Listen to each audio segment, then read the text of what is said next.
Hi guys! I'm back for today's video. Mayroon tayong sasagutin na tanong dito, no?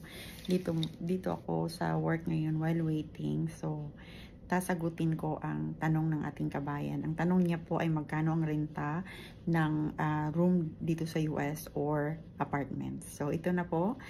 Ang sagot ko po ay depende kung saan ka na state dito sa US. May mga murang state.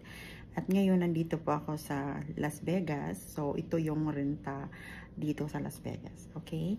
So, yes. So, ito, bagong post lang to na room for rent dito sa Las Vegas. So, again, if dito sa Las Vegas, depending din which part of Vegas ka maghanap, di ba?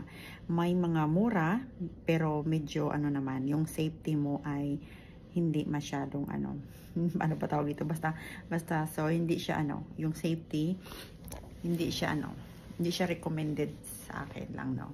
So anyway, so ang room rent dito as this the post 600, may mura pa ng 600 depende nga sa lugar, di ba, kung saang area sa Las Vegas. So $600 to $800 per room, pre-utilities na po yan.